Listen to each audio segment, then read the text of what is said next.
আমরা মাইকটা লাগাবো না এরপরে, কেননা এখানে একজন মারা গিয়েছেন আগুনে পুড়ে। তো আমাদের অভিজ্ঞতার দিক থেকে বলছি, যদি চাকরি না পাও, তোমার জন্য তোমার পরিবার দারুণভাবে এফেক্টেড হবে, এটা 100% শিওর। তুমি পরিশ্রম করবে, খেলে দিলে, তারপর তুমি মারা গেলে, চলে গেলে, তারপরে তোমার ওয়াইফের অবস্থাটা কি হবে? তাকে কে দেখবে? তোমার ছেলে মেয়েকে কে দেখবে? তোমার বাবা মাকে তুমি কে দেখবে? তার জন্য তোমাকে চাকরি পেতে হবে। সরকারি চাকরি একমাত্র বলতে গেলে একমাত্র ডিফেন্স এখন, মানে সিআরপিএফ, বিএসএফ, পুলিশের চাকরি, তাছাড়া আর কোনো চাকরি নেই। আর ফেব্রুয়ারির আশা করি 12 থেকে 15 তারিখের মধ্যে ইন্ডিয়ান আর্মি অ্যাপ্লিকেশন শুরু হয়ে যাচ্ছে। ইন্ডিয়ান আর্মির জিডি, অগ্নিবীর শুরু হয়ে যাচ্ছে। কিছু বোধহয় পরিবর্তন আসছে, সেই পরিবর্তনগুলো এখন আমরা বলছি না, কারণ এখন অনেক দিক থেকে আমাদেরকে খবর নিতে হচ্ছে যে কোনটা ঠিক কোনটা ভুল। এখন এসএসসি জিডির পরীক্ষা আছে, আর খুব তাড়াতাড়ি ডাব্লিউবিপি, কলকাতা পুলিশ এবং আরপিএফ এর অ্যাডমিট দিয়ে দেবে খুব তাড়াতাড়ি। তাহলে যারা যারা সেগুলো ক্যান্ডিডেট আছো, তারা এখন পুরোপুরি ঝাঁপিয়ে দিতে হবে ওইগুলোর দিক থেকে। আর আমি চাঁদ স্যারকে কিছু বলার জন্য অনুরোধ করবো। না, দেখছি যে যারা ধরো অনেকদিন ধরে ছিলে নিয়ে এখন ফ্রাস্ট্রেটেড হয়ে চলে যাচ্ছ বাড়ি, আমি এরকম অনেক কাউকে দেখছি বা স্যারদের সঙ্গে কথা হয়েছে আমার। তো ওদের ক্ষেত্রে বলবো, যারা ধরো এই ডাব্লিউবিপি, কেপি এগুলোকে টার্গেট করছো, 29 তারিখে মানে তোমার জানুয়ারির 29 তারিখে কোর্টে একটা ফাইনাল হিয়ারিং আছে ওবিসি কেসের ওপর। ওই কেসটা মিটে গেলে হয় ওবিসি থাকবে, নাহলে থাকবে না, দুটোর মধ্যে একটা। ওইটা উঠে যাওয়ার পর, ওই স্টেটা উঠে যাওয়ার পরই ডাব্লিউবিপি, কেপি যে সমস্ত রাজ্যের পরীক্ষাগুলো আছে ডিফেন্স লাইনের, সেগুলো কিন্তু নিয়োগটি শুরু করে দেবে ওরা।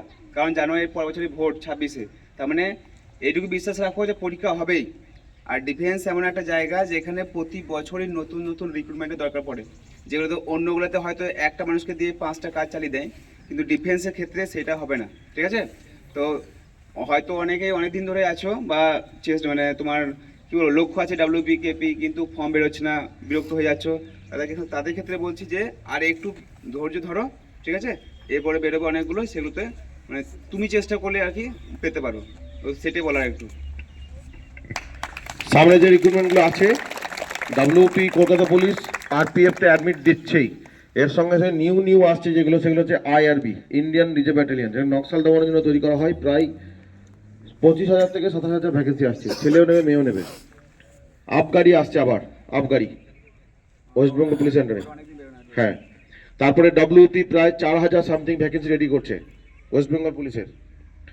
এছাড়া বেরোচ্ছে যেটা, সেটা হচ্ছে হোমগার্ড। হোমগার্ড নেবে প্রায় 45,000, কিন্তু কতটা কম কতটা বেশি এখন বলতে পারছি না, তবে 35,000 গিয়েছে খবর।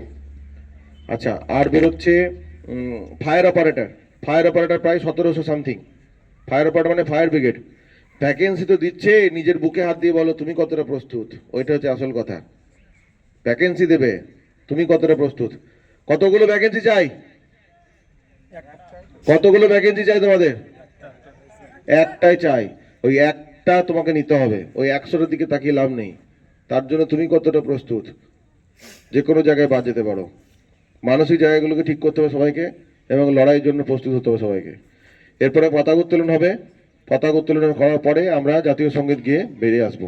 আর আজকে এক্সট্রা কোনো গান বাজনা বাজাবে না, কারণ সামনেই মারা গিয়েছে একজন এখানে। তাদের সম্মান রক্ষার্থে আমরা কিন্তু আর মাইক বাজাবো না, এরপরে মাইক ছাড়ছি। হ্যাঁ।